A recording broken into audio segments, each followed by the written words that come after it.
Hey guys, tonight we explore the quiet wonders of the soft creep of frost on a window pane. You press your palm gently against the cool glass, fingertips tingling as the chill seeps through. Outside, streetlights cast halos on drifting snow, and the window's surface begins to glisten with the very first veins of frost, like an artist's pencil sketch unfurling. You probably won't resist another batch. So, before you get comfortable, take a moment to like the video and subscribe, but only if you genuinely enjoy what I do here. And don't forget to post your location and local time in the comments. I'm curious where you're tuning in from as we drift into this icy tableau together. Now, dim the lights. Maybe turn on a fan for that soft background hum. And let's ease into tonight's journey together. The glass is still mostly clear, but you spot curious tendrils of moisture forming near the edge where the cold night air kisses the pane.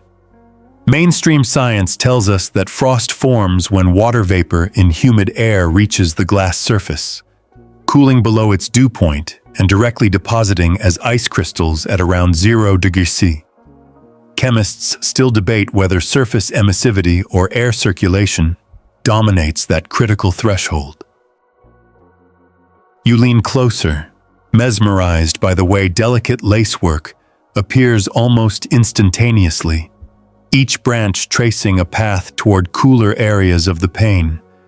A fringe tidbit whispers that Victorian poets believed frost patterns were nature's secret messages, sent by winter spirits to those who would listen.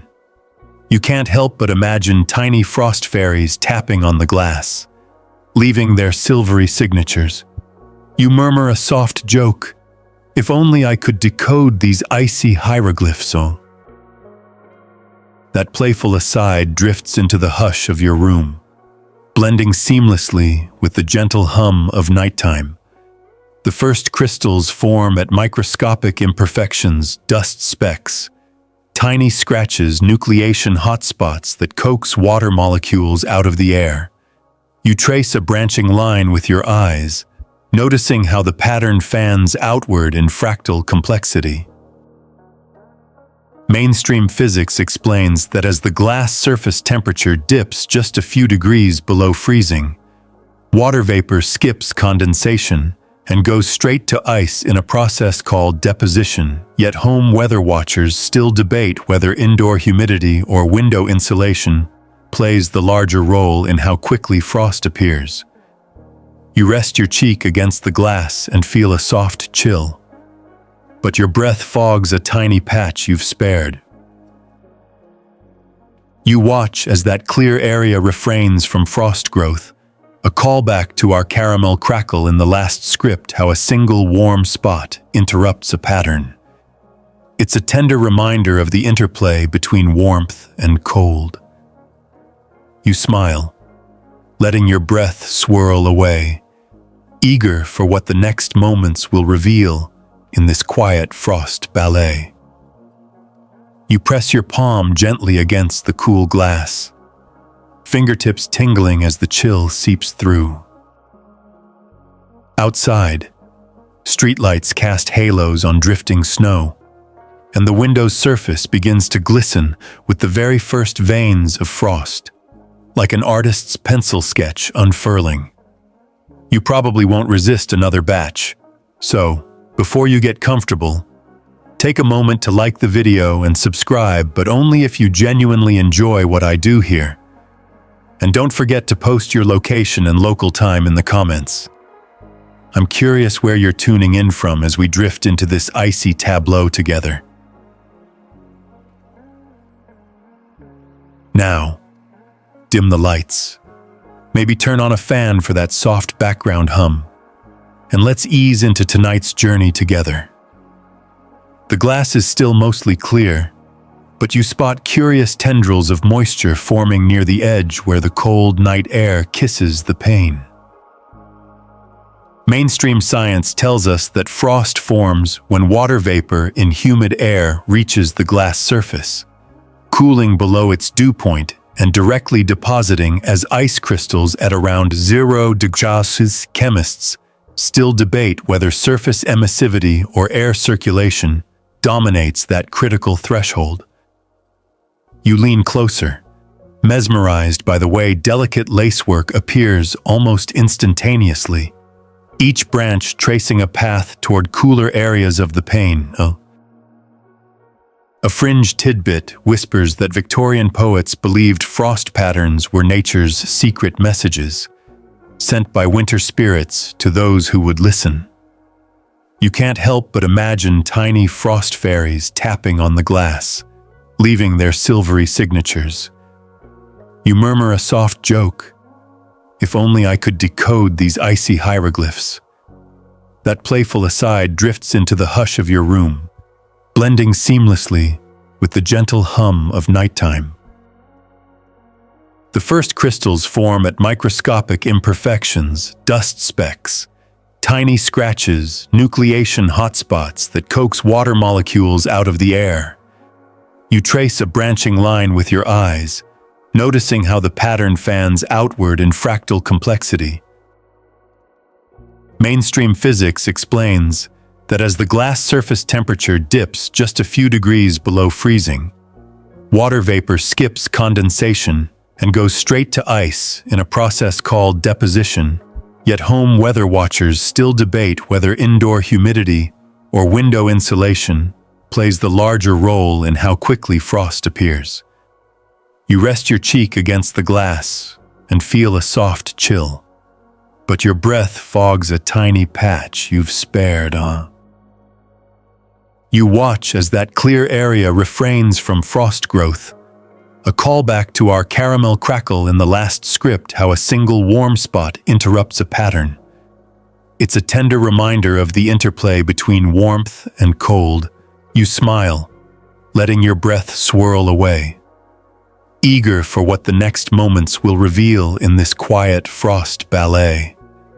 Slowly, you slide a fingertip across the surface, leaving a thin, smooth track amidst the emerging frost. That clear trace is a reminder that heat from your skin can locally raise surface temperature above freezing, interrupting deposition. Mainstream thermodynamics notes that glass, being a poor conductor, allows sharp thermal gradients over just a few millimeters. Chemists still debate whether double-pane windows significantly slow frost formation compared to single panes. You can almost hear the pane sigh as warmth retreats, inviting frost to reclaim the cleared path. Your gaze shifts upward, following a main vein that snakes vertically before splitting into countless finer branches. Each split point is an opportunity for new crystalline growth, a fractal decision tree written in ice. You joke. This is nature's version of Swiss cheese, marveling at the irregular voids where frost hasn't yet filled. The analogy feels apt. Even if frost patterns aren't literally full of holes, each gap tells a story of microclimate on the pane. A faint warmth from the fan at your back stirs the air, creating gentle currents that shape how precipitation meets glass. You lean in, feeling the breeze tease frozen tendrils, nudging growth toward sheltered corners. Mainstream fluid dynamics explains that airflow patterns near a surface create boundary layers influencing heat and mass transfer. Yet home HVAC experts still debate whether pointing a fan at a window slows or accelerates. Frost engineers still debate the role of forced versus natural convection in deposition rates. You spot tiny beads of dew nearer the room's interior, glistening pearls that haven't yet reached freezing. They tremble on the glass, frozen in time. You half joke. They're the window's way of saying, "I'm not ready to commit to ice just yet." That lighthearted quip reminds you that every droplet and crystal decides its own fate based on local temperature and humidity. Leaning closer, You notice a slight curve in some branches, evidence of impurities in the glass or minute temperature variations. Those gentle arcs give the frost a lifelike quality, as if delicate fern fronds are pressed against the pane. A fringe anecdote claims that native Arctic tribes once read these curves to predict storms, believing the more pronounced the bends, the harsher the coming weather. While mainstream meteorology tracks pressure systems rather than window patterns, the idea of reading nature's tiny scripts carries an enchanting allure. Your hands cradle a warm mug of tea, and you hold it beneath your chin, feeling the steam swirl upward. When you accidentally exhale through your nose, a soft plume drifts into the glass, momentarily blurring the frost's edges. You laugh quietly. Sorry. Little ice sculpture's beauty needs a break too. The mist fades, and frost resumes its silent advance, filling in the softened lines with new crystals.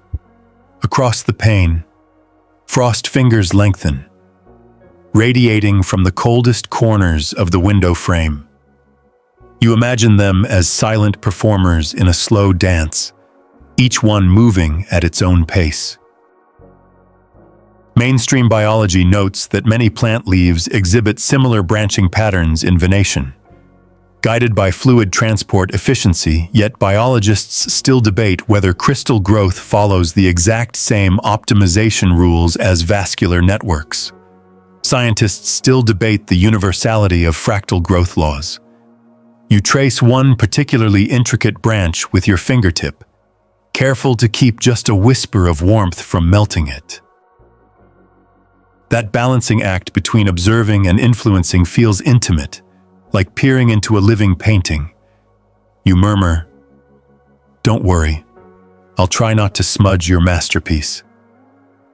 The joke echoes softly as you withdraw your hand, leaving the frost to flourish undisturbed.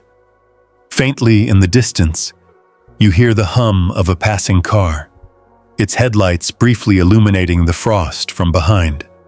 The backlighting makes the crystals sparkle like diamond dust. You watch as tiny prisms refract light into muted rainbows, a fringe effect celebrated by early window artisans who claimed that frost could bring happiness by dancing in the light. Mainstream optics confirms that ice facets refract wavelengths differently, based on angle and thickness. Engineers still debate whether adding micro-etches to glass enhances that sparkle for architectural effect. As you settle into your chair, you notice the overall pattern growing denser, more branches, more complexity, yet always guided by the same fundamental rules of physics. The pane now looks like a translucent tapestry, its serpentine veins glistening under street lamp glow.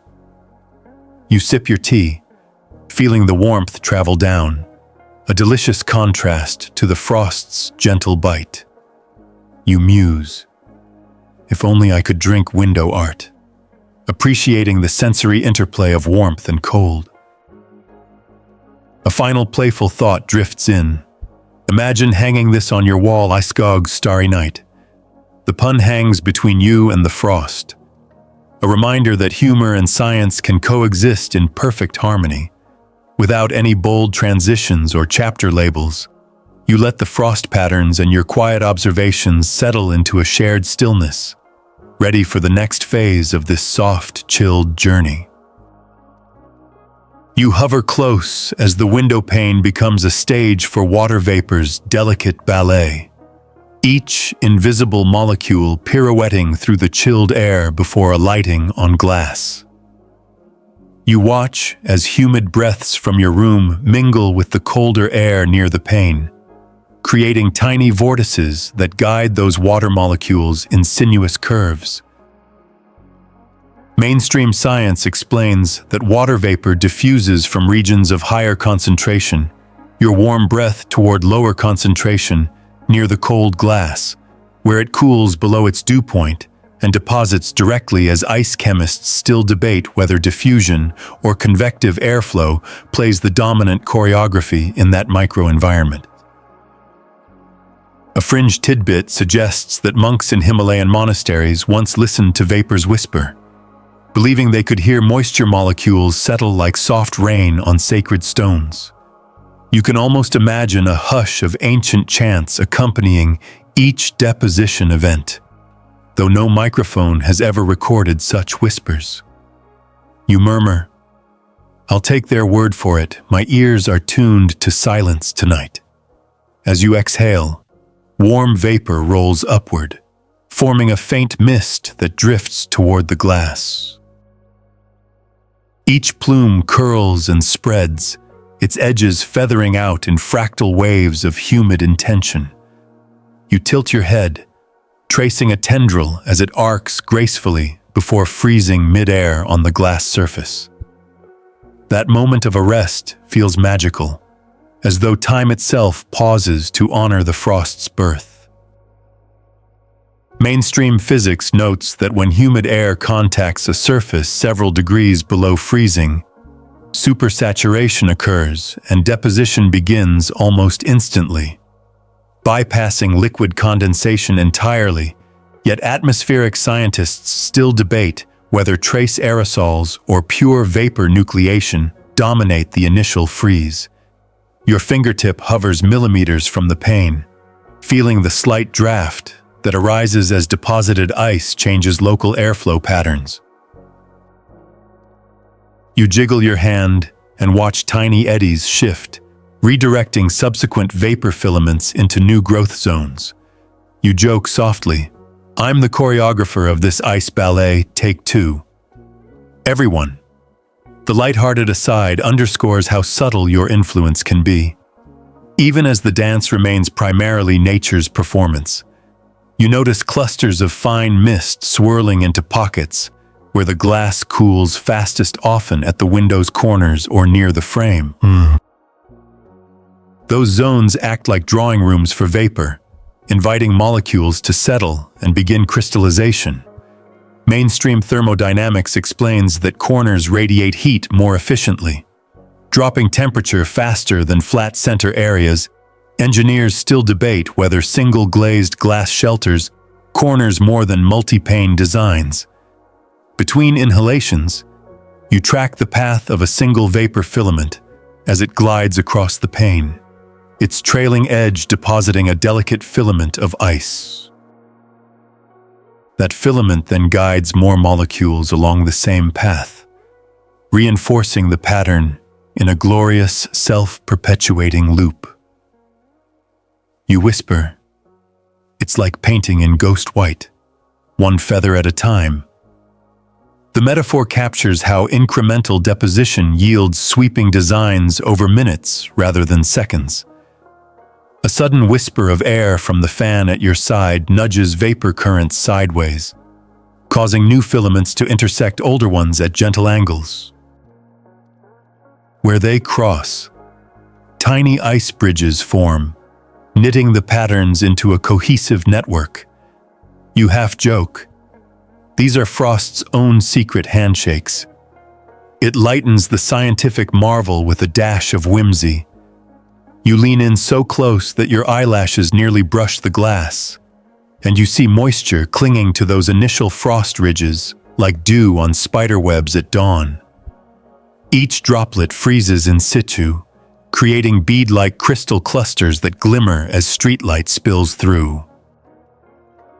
Mainstream meteorology notes that these microdroplets act as secondary nucleation sites, accelerating pattern growth, yet climatologists still debate whether droplet size or ambient supersaturation level governs deposition speed.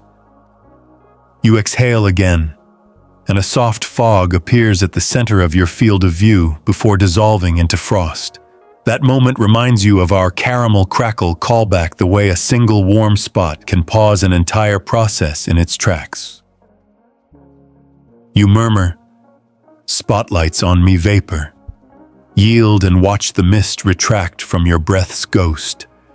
Higher up, You see a plume of vapor caught between two frost ridges, suspended like a diaphanous veil. You stroke the glass gently to clear it, leaving a delicate arc of unfrozen glass a counterpoint to the crystalline embroidery. Mainstream fluid dynamics tells you that boundary layer separation can trap vapor pockets, creating tiny lens-shaped alcoves of mist. Engineers still debate whether deliberate airflow manipulation could sculpt frost patterns at will. A fringe anecdote proposes that Renaissance glassblowers once sprinkled herbs onto their panes before winter, believing the herbal essences infused in vapor would tint the frost's appearance. You giggle at the thought of mint-scented frost, though botanical chemistry suggests little to no transfer through vapor phase deposition. You joke, peppermint frost an acquired taste in winter ambiance. As more vapor settles, the glass shimmers with a translucent veil of nascent frost, each molecule contributing to the fractal tapestry. You sense the pace of the dance accelerating, vapor converging on emerging ridges like dancers returning to the stage after a pause. Mainstream acoustics observes that the soft crackle of deposition events can be heard with sensitive microphones. Yet audiophiles still debate whether these sounds belong in ASMR collections. Scientists still debate if sublimation acoustics qualify as musical notes. You back away slightly, letting the room's ambient air settle. The vapor dance continues unperturbed, weaving across the pane in ever more intricate loops. Without announcing a new topic, you sip your tea, feeling the warmth contrast with the glass's cool embrace. The water vapor ballet has set its rhythm next. You'll witness how those delicate ice dancers transform into full-blown crystalline branches. You lean closer and watch as those initial ice filaments swell into fully realized crystal growth patterns, each one a branching fractal reaching across the glass like delicate tree limbs in winter's forest. Your eyes track a primary vein that splits into two, then four, each branch splitting again in precise, self-similar geometry. Mainstream science tells us this fractal formation arises from diffusion-limited aggregation, where water molecules diffuse through air and attach preferentially to the coldest crystal tips, causing exponential branching. Scientists still debate whether molecular-scale surface kinetics or macroscopic vapor diffusion dominates pattern complexity. A quirky tidbit whispers that 19th century artists once pressed sheets of paper against frost patterns, creating frost prints they believed captured winter's fleeting beauty. You imagine leafing through a gallery of these ghostly botanical imprints, each as unique as a snowflake fingerprint. You murmur a soft joke. Some call it art. I call it Mother Nature's doodle pad. As you observe, you notice how some crystal arms grow straighter while others curve slightly, influenced by tiny temperature and humidity variations across the pane. You half joke. It's like mood swings in ice form. Some branches are having a bad day and just want to bend. The playful remark underscores how subtle environmental factors sculpt these patterns. You touch the window frame lightly, feeling the wood's insulation keeping that edge colder than the central glass. From that frost edge, crystal networks radiate outward at just under 45-degree angles, following thermal gradients in the pane. Mainstream thermodynamics explains that heat dissipates more quickly at edges and corners, creating preferential growth directions. Engineers still debate whether pane thickness or frame material exerts greater influence on edge cooling rates. A fringe lore suggests that Inupiat shamans would read frost fractals as maps of past seasons, believing each unique pattern held clues about animal migrations and fish runs. You can almost picture an elder gazing at frost at dawn, interpreting every fork and taper as a story of the land. You quip, "If only I could read Frost GPS for salmon," letting the whimsy swirl around you. Your breath fogs a tiny area, and you watch as that spot delays crystal growth until the mist clears. It's a callback to our earlier section, Warmth Interrupts Icy Art, showing how even a fleeting touch can rewrite pattern trajectories. You smile, thinking how sometimes you wish you could leave warm footprints on life's coldest challenges. Returning focus to the glass, you see some branches sprouting secondary side branches, dendrites growing from the main stem in perfect symmetry. Each dendrite is thinner than a hair, yet glimmers like spun sugar in the streetlight's glow. Mainstream physics notes that these side branches emerge when local supersaturation peaks at crystal tips. Causing mini-nucleation events, scientists still debate whether tip curvature or vapor pressure plays the primary role in side branch initiation. A light joke escapes, because these crystals are more punctual with their branching schedule than I am on Monday mornings. The humor lightens the technical detail, making the science feel cozy rather than clinical. You notice occasional voids, areas where frost skipped entirely, leaving clear glass.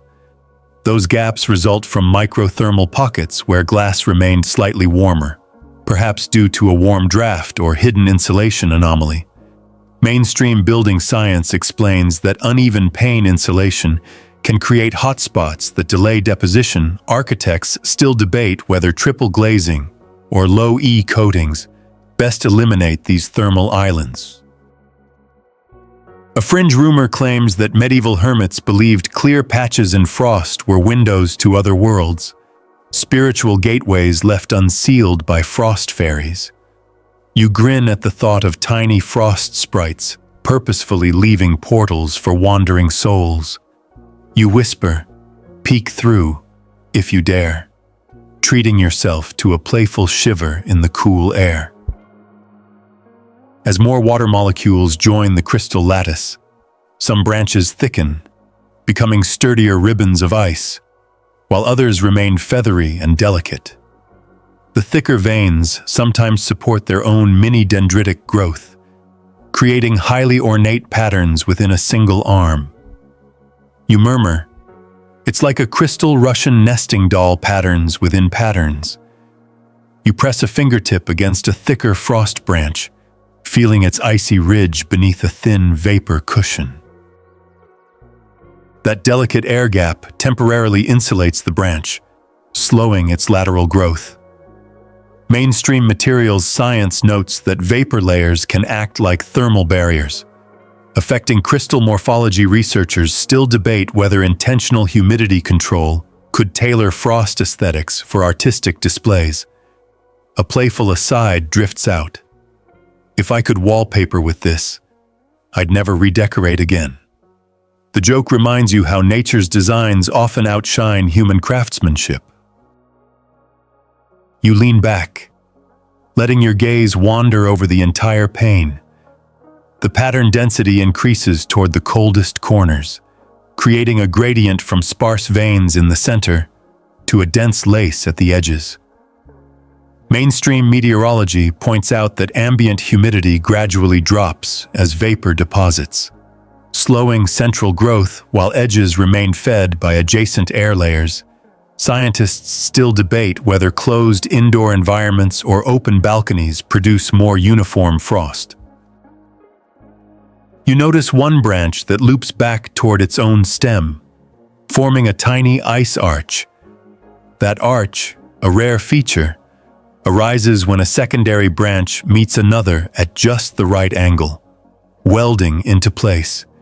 You quip, "Nature's own ice bridge, no toll booth required." The pun floats between you and the glass, merging wonder with humor. A fringe anecdote recounts that German folklorists believed such ice arches could grant wishes if touched under moonlight. You imagine yourself lightly tapping the arch with your knuckle, expecting a spark of frost magic. You laugh softly, wish for warmth, and maybe a hot cocoa.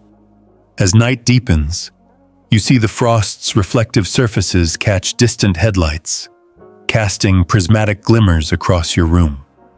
Each tiny facet refracts light differently, turning your window into a sparkling mosaic. Mainstream optics confirms that ice's hexagonal crystalline structure yields six-sided facets that refract light at predictable angles. Optical engineers still debate whether adding micro-etchings can enhance sparkle without compromising clarity.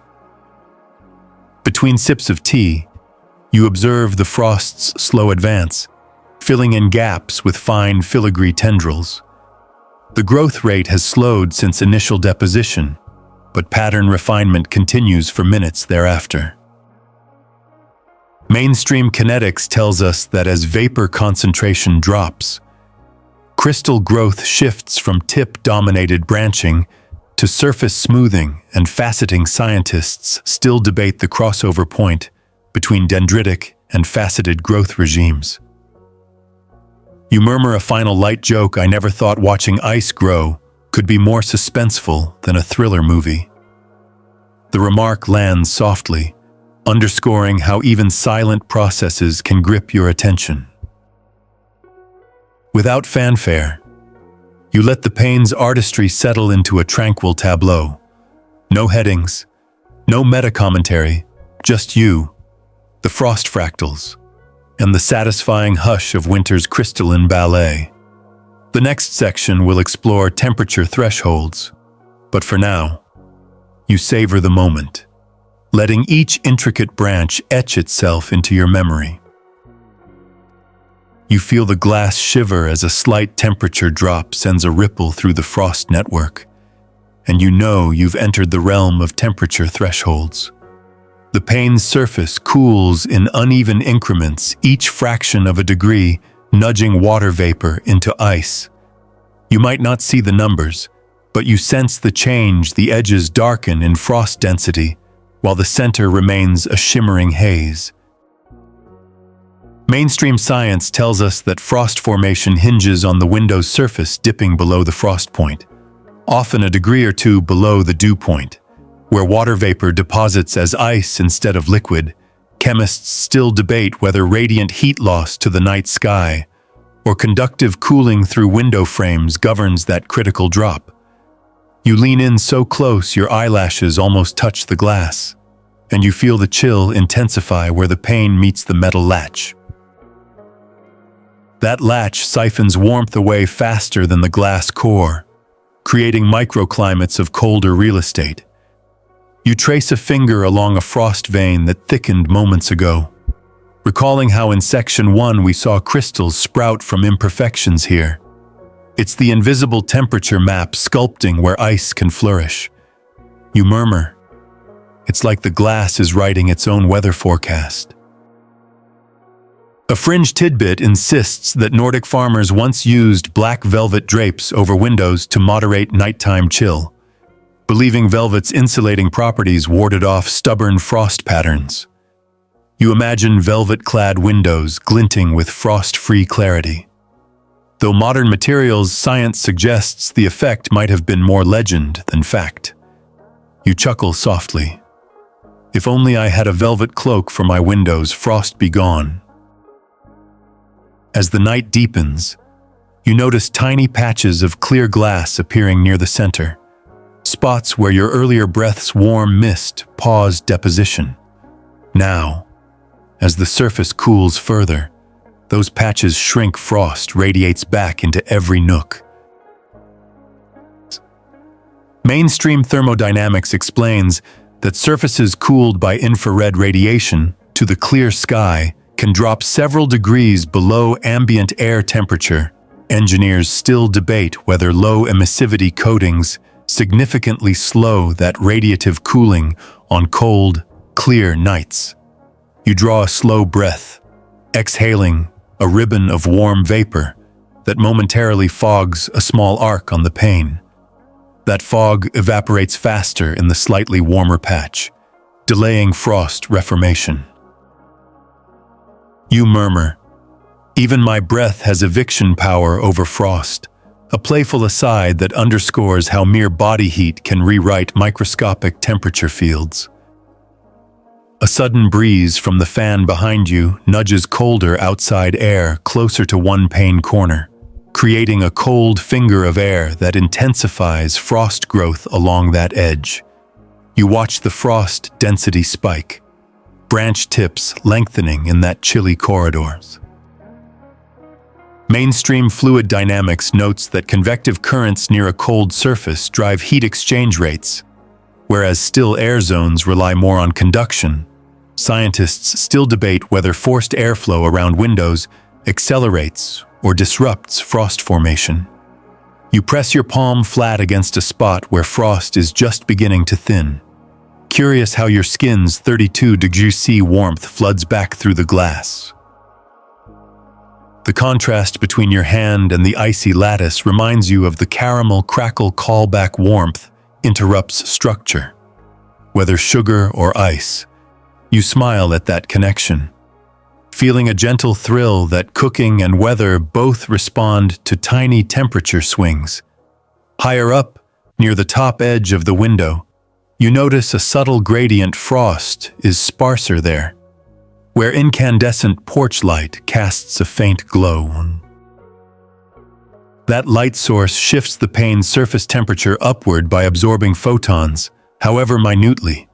Mainstream optics explains that light absorption increases surface energy, raising local temperature by a fraction. Physicists still debate how much visible light versus infrared contributes to that warming effect on glass. You murmur a soft joke. Who knew porch lights were secret frost invaders?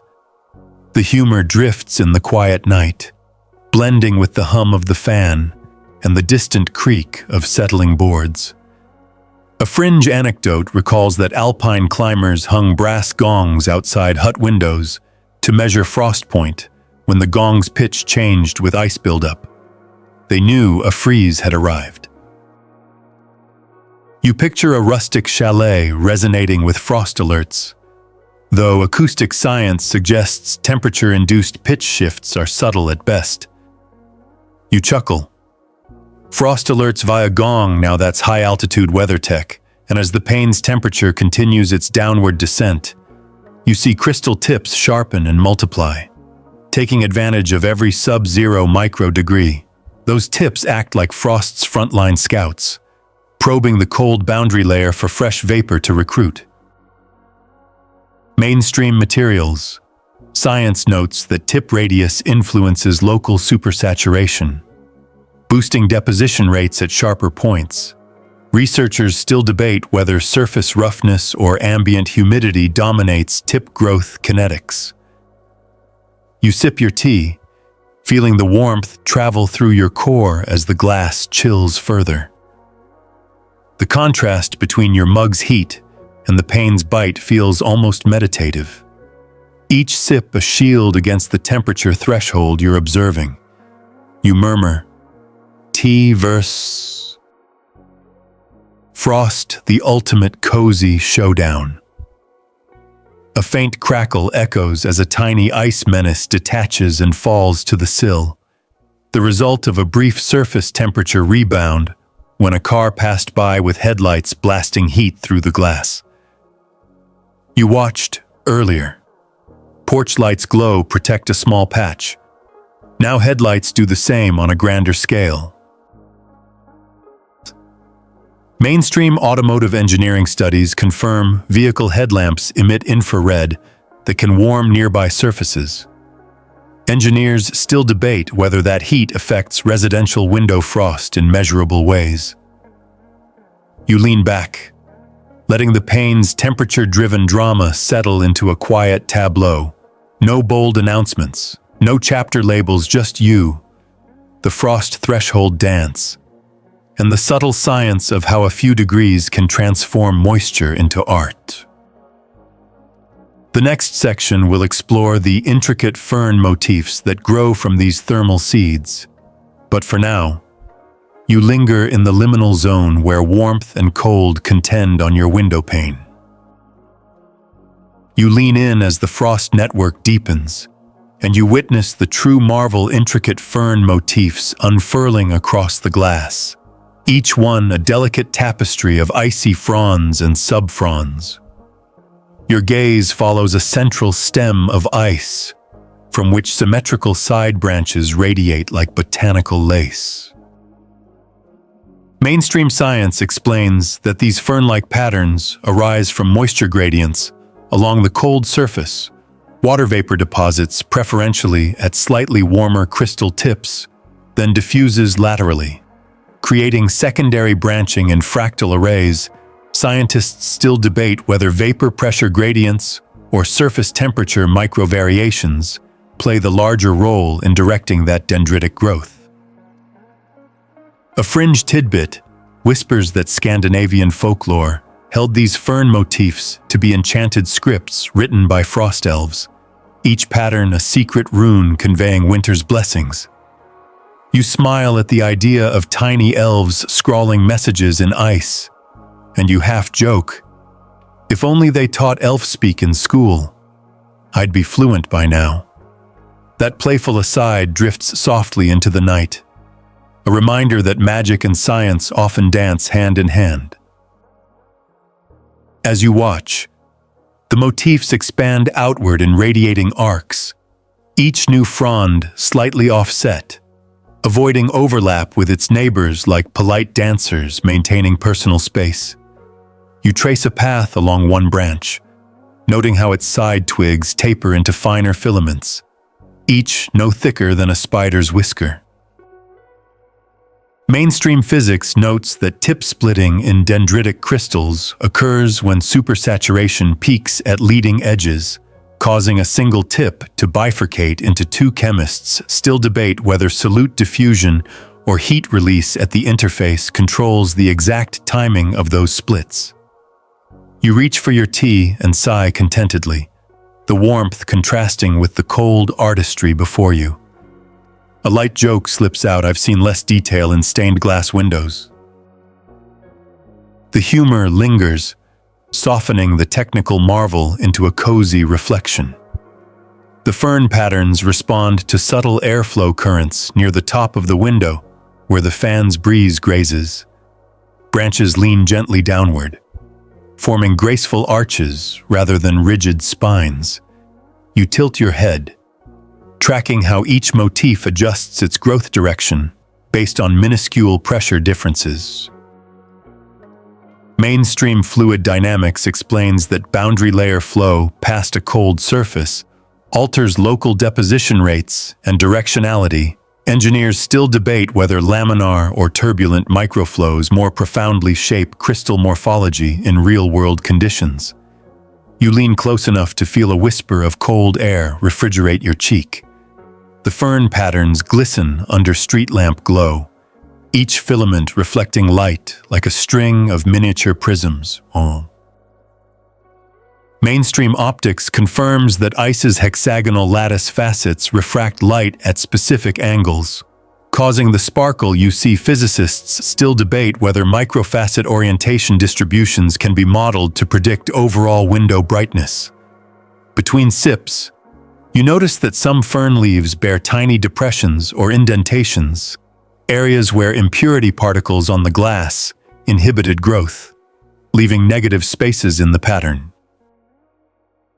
A fringe anecdote claims that Victorian ice gardeners would etch designs into glass to guide frost growth into ornamental shapes, turning windows into seasonal art galleries. You chuckle, all I've got is random abstract art probably worth a fortune in hipster cafes. Your fingertip hovers near a pristine frond, careful not to breathe directly on it. Even the slightest warm exhalation would melt those fine filaments. Mainstream thermodynamics notes that delicate ice structures can sublimate at temperatures below freezing.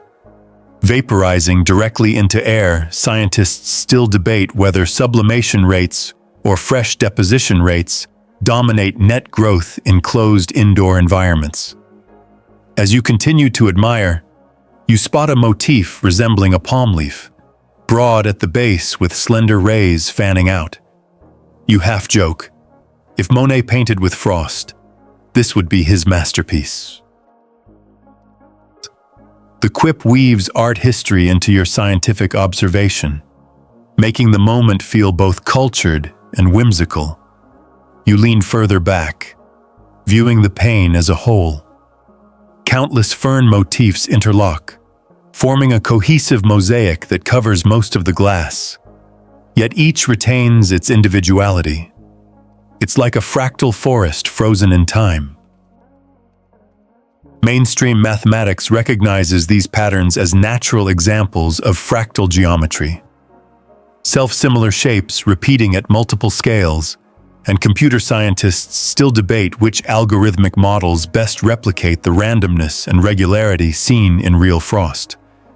A sudden murmur of wind from outside nudges a draft through a slight window crack, causing one motif's tip to quiver momentarily before resettling into ice. You laugh softly. Even frost dances to the breeze. That line captures how dynamic this frozen world is, despite its static appearance. You inhale deeply, enjoying the crisp scent of cold air mixed with the faint trace of indoor humidity. The fern motifs send tiny vapor wisps swirling around their edges, creating a halo of micro-mist that clings before freezing into additional filaments. Mainstream meteorology explains that this halo effect arises from local supersaturation near protruding crystals. Atmospheric scientists still debate the relative contributions of humidity spikes versus temperature dips in sustaining that mist layer. Between sips of tea, you notice how some fern branches overlap, creating lace-like intersections that glint with multiplied light. In those intersections, you see miniature hexagonal clusters, pores of tightly bound ice catching and bending the streetlight glow. You murmur, "It's like tiny stained glass windows within the frost." The metaphor feels apt, celebrating nature's artistry. A fringe belief declares that capturing a photo of perfect frost fern patterns brings good luck. Travelers would seek out frost-covered cabins to document the most elaborate designs. You imagine hauling out a tripod and ring light to spotlight your windowpane, though you suspect the flash would melt the very patterns you aim to preserve. You quip, "My luck's in the freezer right now." Your gaze shifts to a motif near the bottom, where a blend of fern and needle-like dendrites intertwine.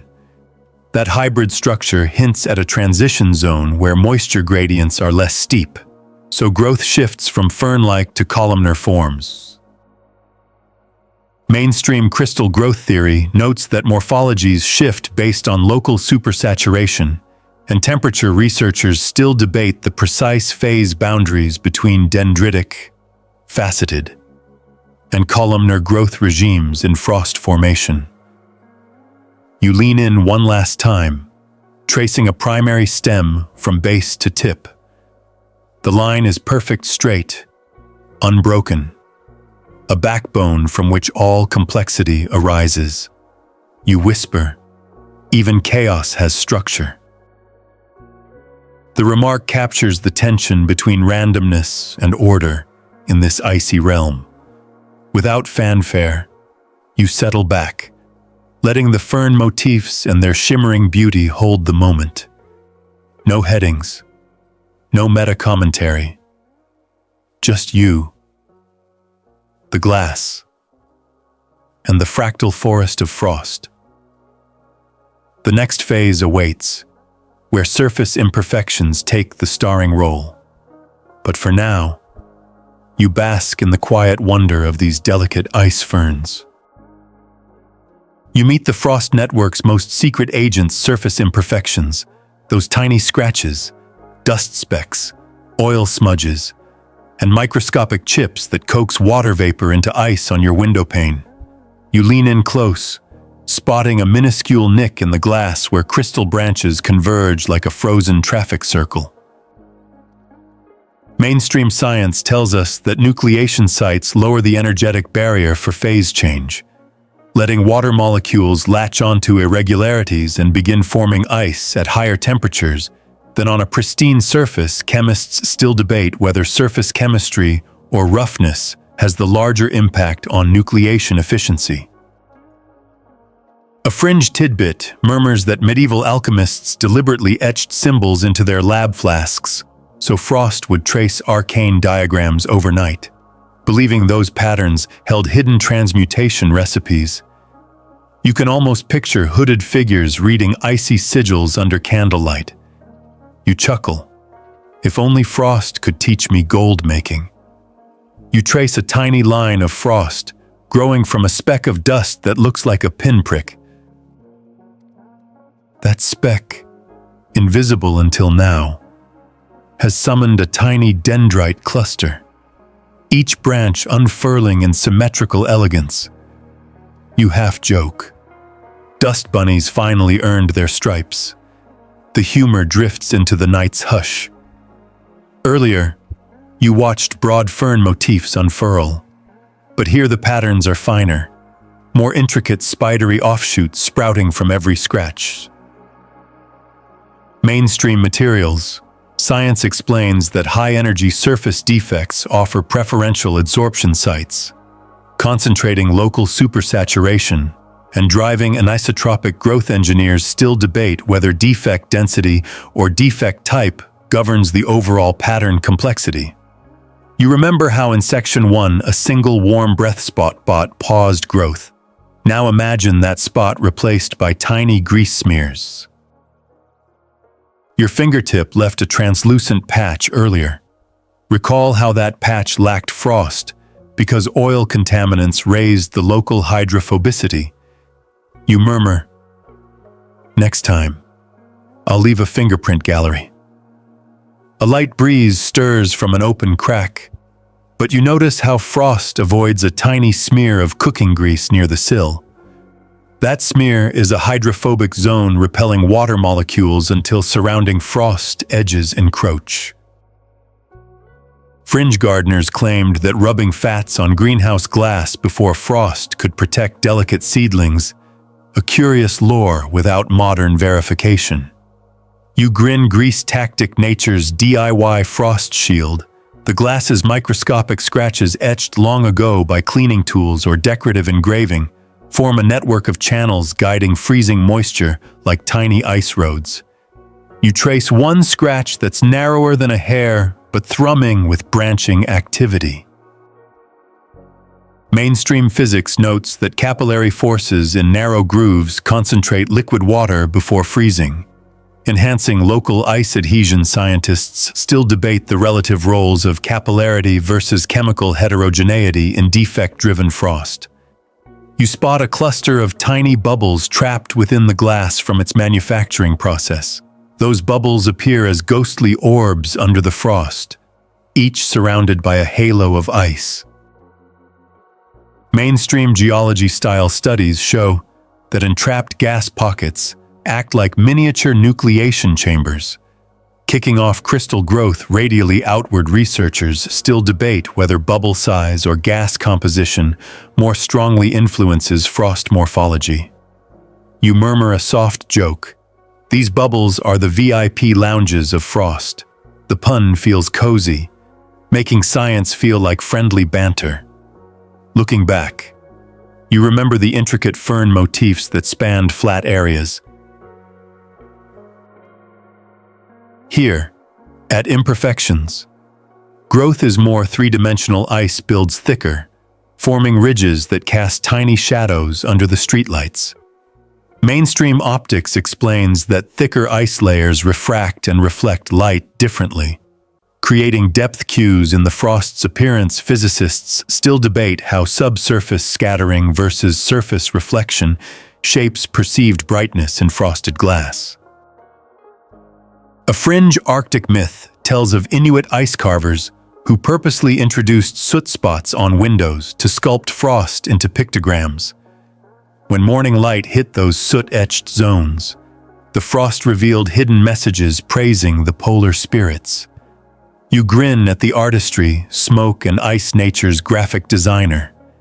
You press a fingertip against a fine ridge of frost, growing over a chip in the paint on the window frame.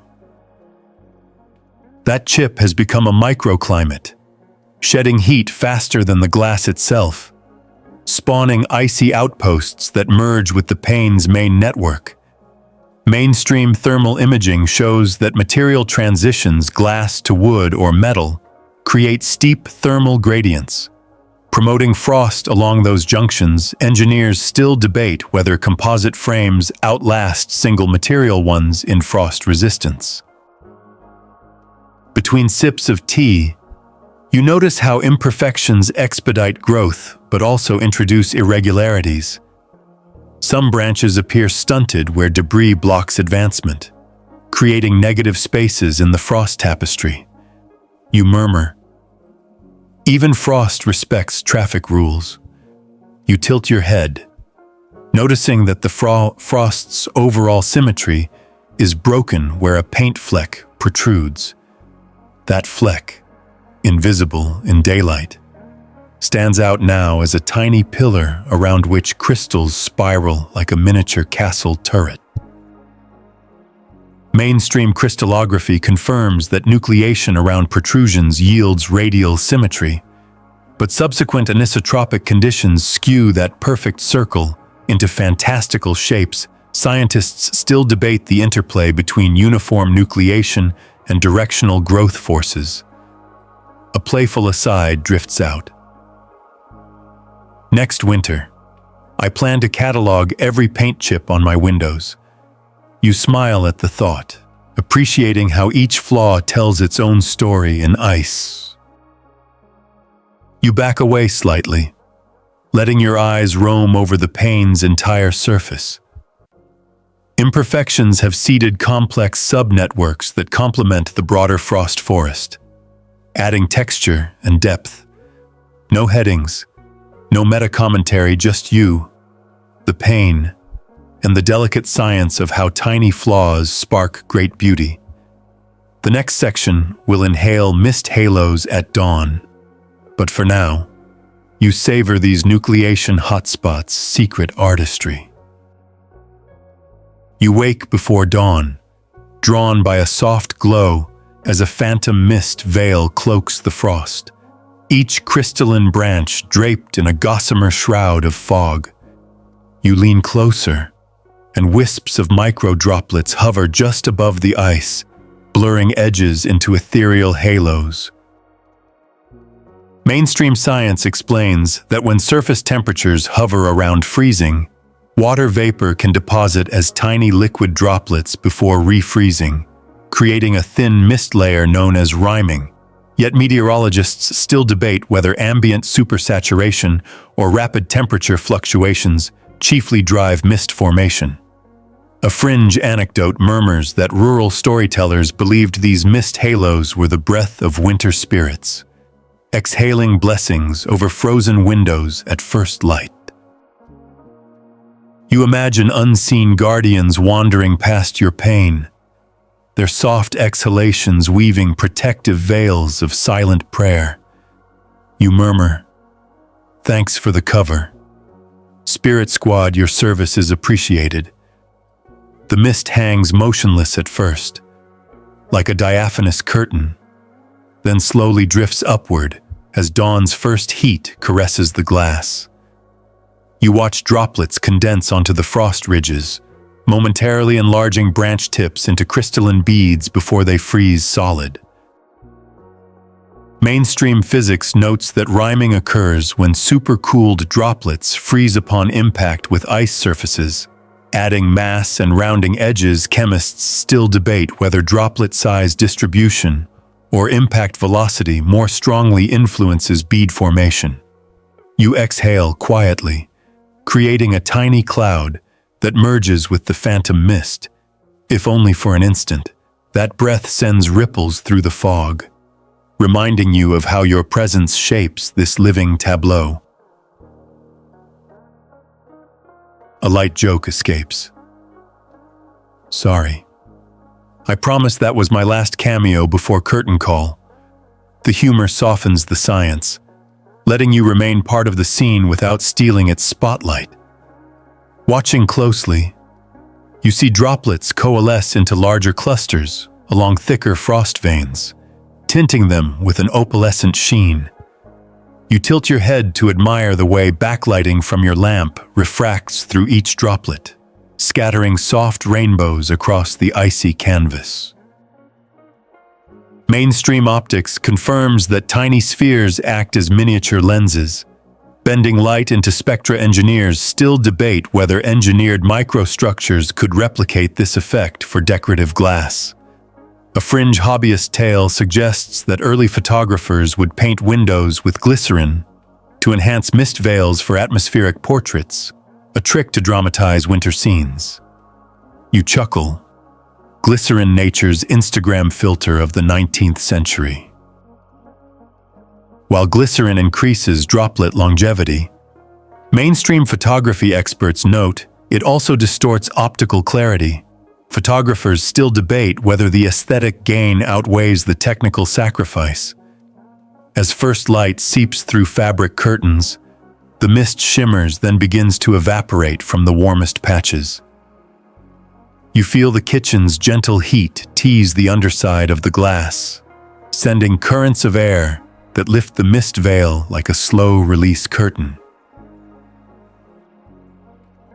Mainstream thermodynamics teaches that slight heat transfer from indoor air raises surface temperature above the dew point, causing microdroplets to evaporate. Yet building scientists still debate whether single or double-pane windows modulate this effect most effectively. You sip your tea, watching the mist retreat in slow waves, uncovering frost patterns in reverse. Each wave reveals more intricate motifs, like unveiling scenes from a silent film.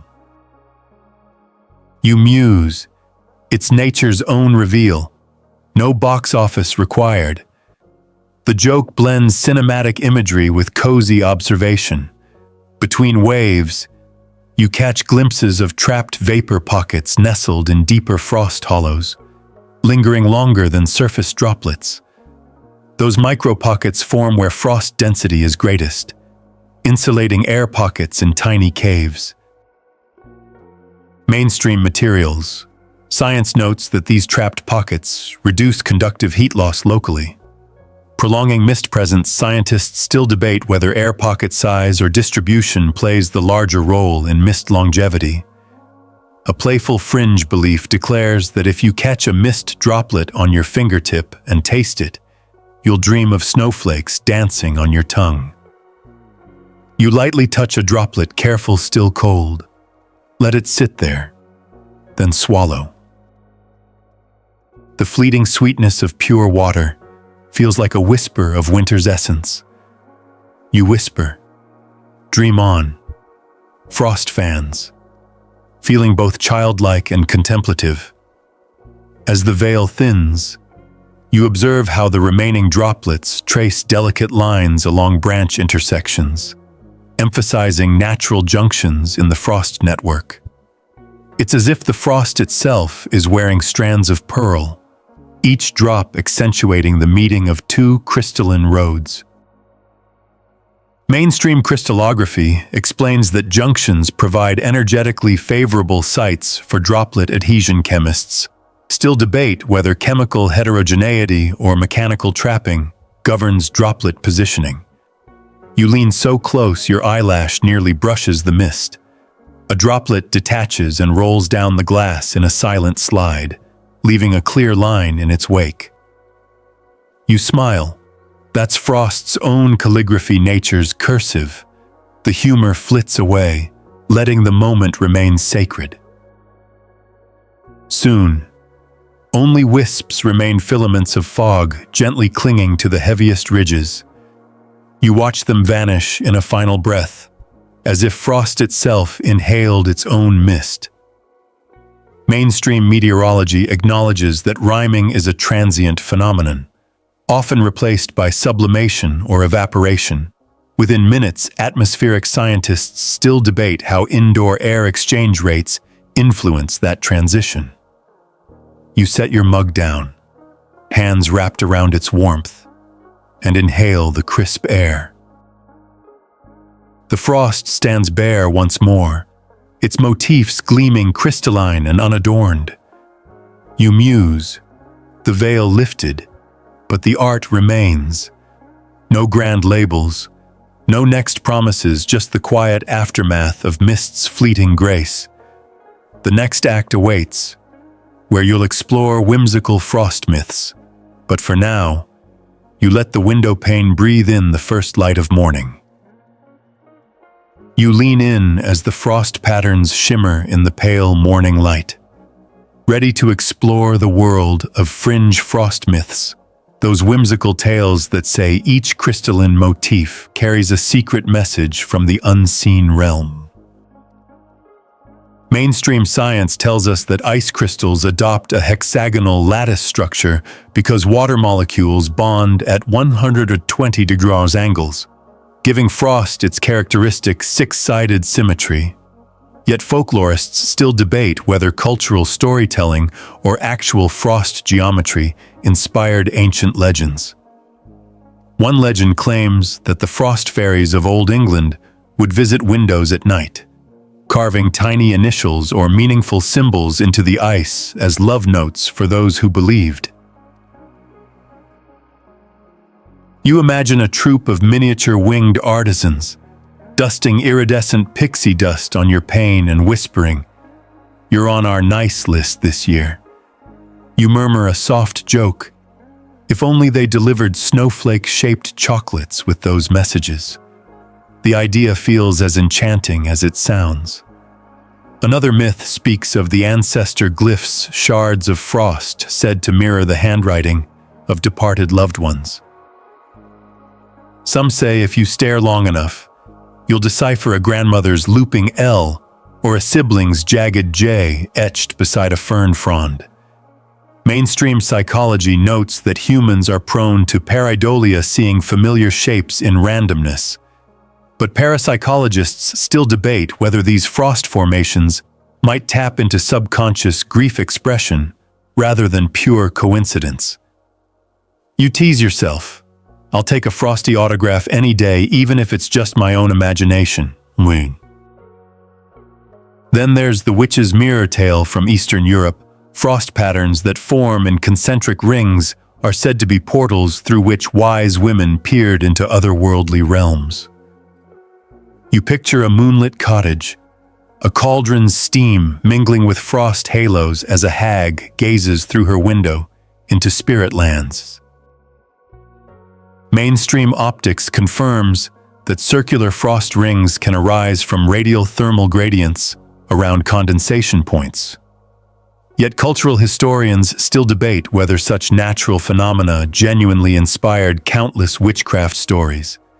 You half joke, "I'll skip the cauldron and just use my window for interdimensional Skype calls." A lesser-known yarn tells of the frost oracle in Scandinavian lore. Those who drank snowmelt collected beneath elaborate frost ferns would receive prophetic dreams. They believed the frost filtered the water, leaving behind visions of seasons to come. Mainstream chemistry points out that snowmelt is just frozen water with potential impurities.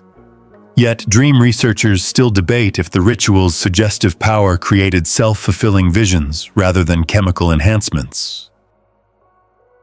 You muse, "If a glass of melted window frost could predict my day, I'd order an extra-large latte." In Japan, there's talk of the Himeko frost, named after a princess who mourned beneath a frozen window, her tears freezing into heart-shaped crystals. Locals say those hearts still appear on winter mornings as tokens of love remembered. Mainstream botany has no explanation for heart-shaped frost, but pattern recognition specialists still debate whether slight asymmetries in temperature can coax frost into familiar silhouettes. You smile at the romance heart-shaped frost nature's Valentine's Day card. A curious fringe belief from the Scottish Highlands suggests that frost speckles resembling small footprints belong to winter hare's mythical creatures, who hop across window panes under starlit skies. According to the tale, if you catch one speckle in your palm, you'll be granted agility and luck in the coming year.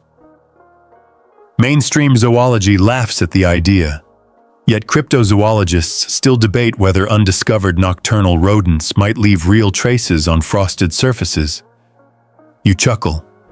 I tried catching one once, ended up with a handful of shattered dreams and frostbite. The glass garden myth from northern Russia tells of frost patterns that mimic entire botanical scenes, complete with flowers, vines, and tiny birds. Villagers would interpret each tableau as a blessing for their home's health and prosperity.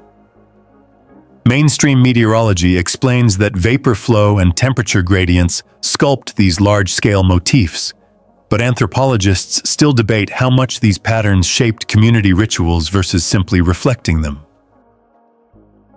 You murmur, "If my window's a garden, can I harvest frost petals for tea?"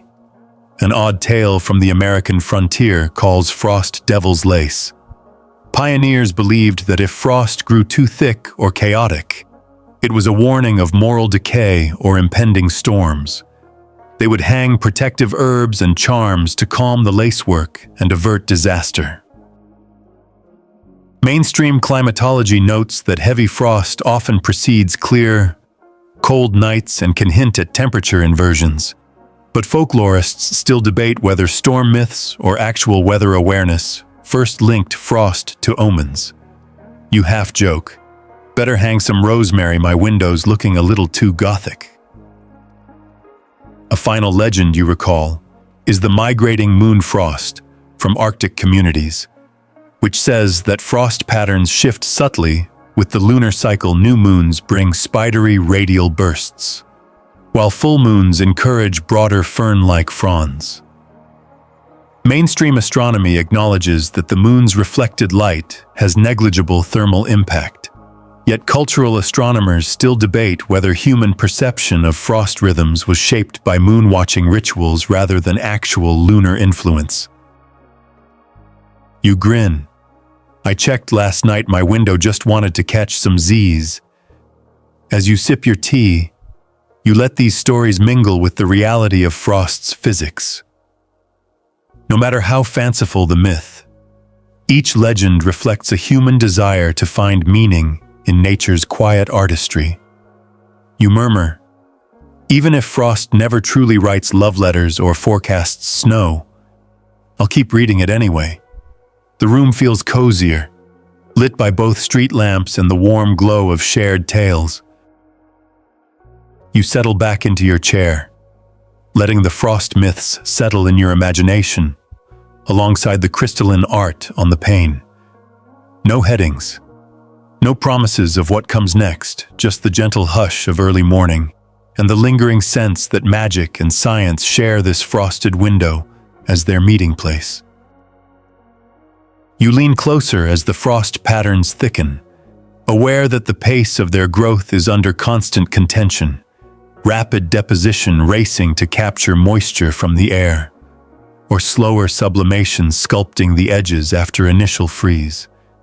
You watch new branches spring up almost instantly when a gust of humid air brushes the pane, then pause as competing vapor streams settle.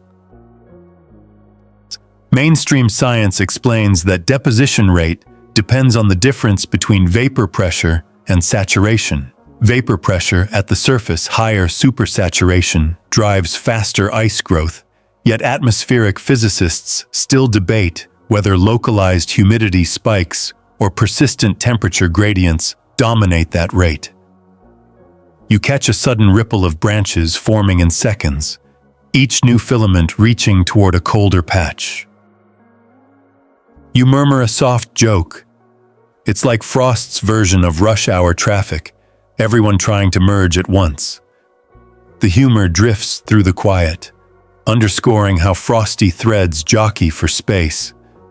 A fringe tidbit claims that in some remote Siberian villages, elders timed frost appearance to the minute and bet on whether patterns would double in size before sunrise, a communal pastime that blended meteorology with morning wagers. You imagine villagers peering at their windows at 5:47 a.m., coins on the sill, cheering as dendrites double or fizzle out. You chuckle, frost betting, because who needs horse races when you've got ice between stirs of humid air near the glass? You notice that some patterns continue to accrete new branches, while others retreat edges thin as warmer indoor air invades. That ebb and flow reveals a second process, sublimation, where ice directly turns to vapor under slightly warmer microclimates, reshaping edges and carving delicate lace from bulk frost. Mainstream thermodynamics notes that sublimation rate increases with temperature and airflow, thinning ice even as new deposition builds elsewhere. Engineers still debate whether fan-induced convection or passive room heating exerts more influence on sublimation. You tap the glass lightly, causing a brief rush of air that halts a budding branch, and you grin. Frost traffic control is now in session. That playful aside ties back to your earlier rush hour metaphor, reminding you how human-scale analogies bring microscopic processes to life. At one spot, you see a small ice filament that paused growth entirely, perhaps starved of vapor or exposed to a pocket of warmer air. A mainstream chemistry fact tells you that under equilibrium, deposition and sublimation rates equalize, creating a steady-state thickness until conditions shift. Scientists still debate how long such equilibrium can persist on indoor panes with fluctuating temperatures. A quirky anecdote suggests that ancient Faroese fishermen would interpret sudden frost retreats as signs of an impending thaw, adjusting their nets and sails accordingly. Though no logbooks confirm this practice, you smile at the imagined drama of sailors racing home as their windows spoke of changing weather. You muse. Guess frost patterns beat the barometer by a step or a branch. You cup your hand near a cluster of dense frost, feeling the slight warmth of your palm slow new growth. That micro-warmth also accelerates sublimation, carving away fine twigs as vapor re-enters the air. You murmur, "My hand's a wrecking ball for ice architecture." The joke underscores how even a brief human intervention can tip the balance between deposition and sublimation. Across the pane, you observe a ridge that thickened steadily during deposition, but now shows signs of scalloped edges, evidence of sublimation eating away at its sides. Mainstream materials. Science explains that differential rates of mass gain and loss yield these scalloped morphologies. Researchers still debate whether edge curvature or facet orientation primarily dictates where sublimation initiates. You exhale softly, watching another filament sprout, then buckle and melt back as your warm breath hits it. That callback to earlier breath fog moments highlights how transient heat sources repeatedly rewrite the frost ledger. You half joke, "I'm the editor of Frost News publishing updates in real time."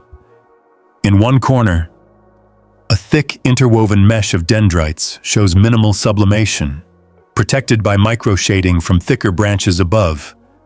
You notice finer needles beneath, preserved in the frost's shadow. Mainstream optics confirms that shadowed ice receives less radiant and convective heat.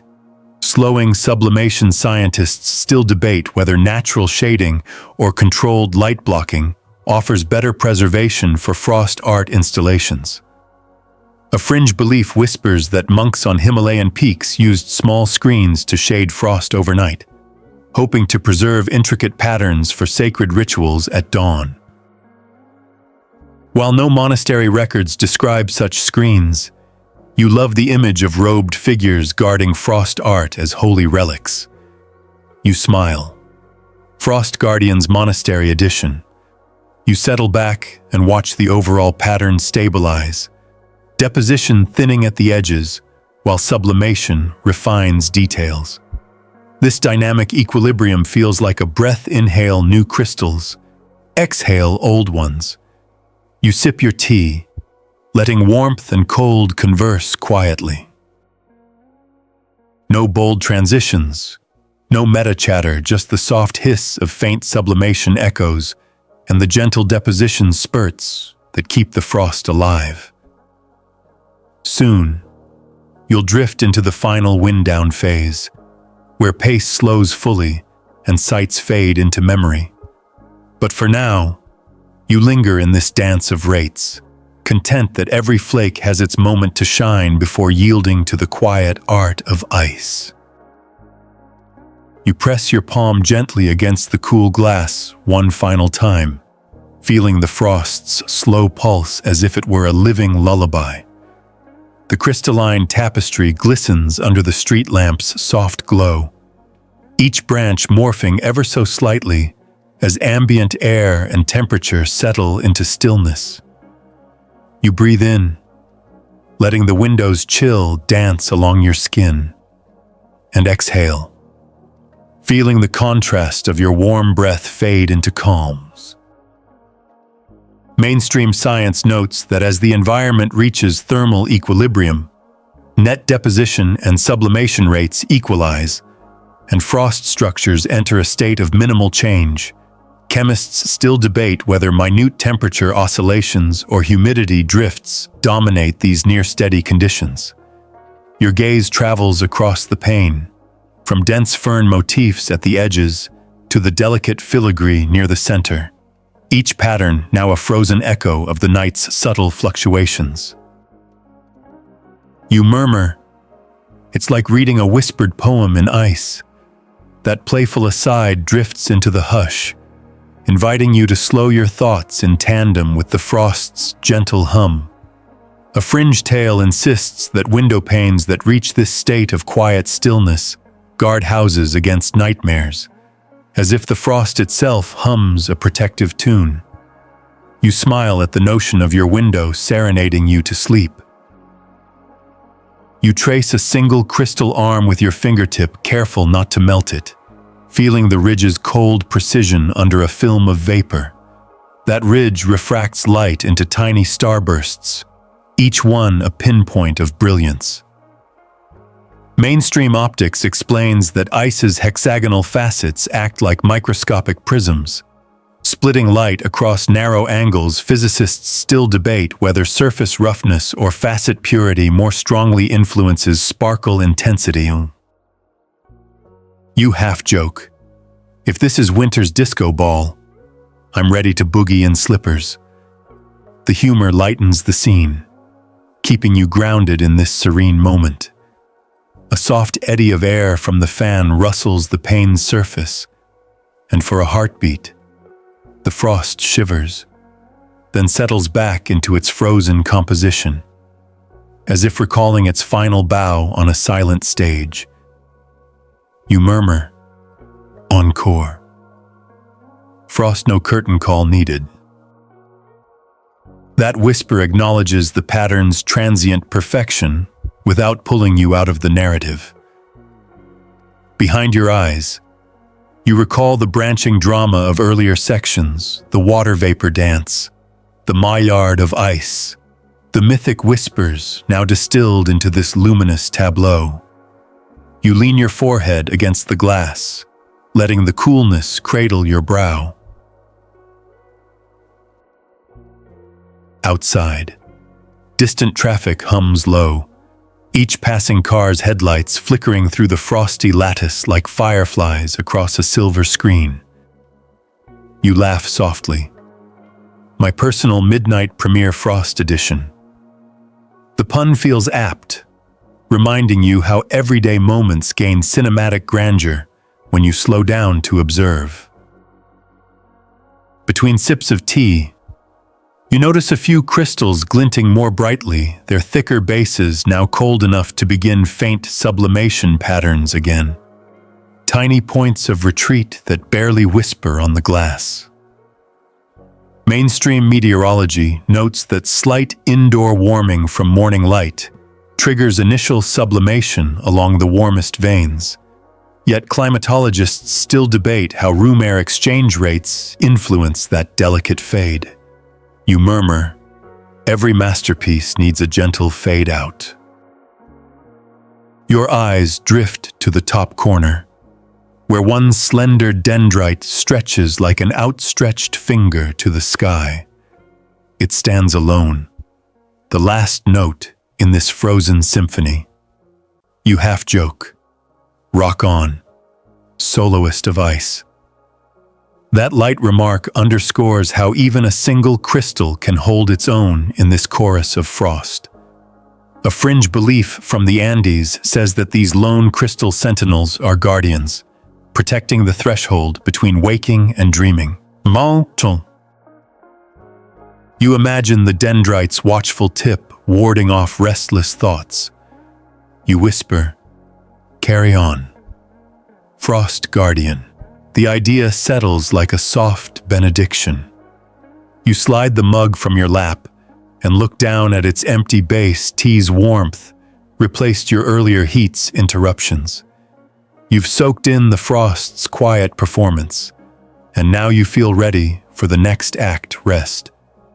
No bold transitions announce this. The air itself feels pregnant with calm. You lean back, letting the windowpane's lullaby echo in your mind.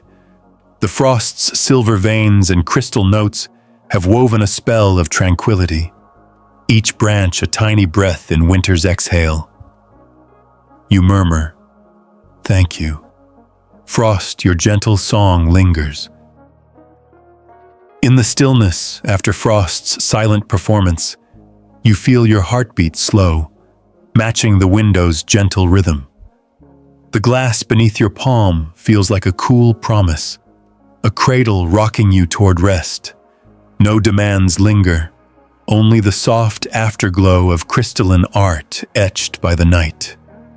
Close your eyes and picture those ice ferns, each branch a slender finger reaching outward in silent invitation.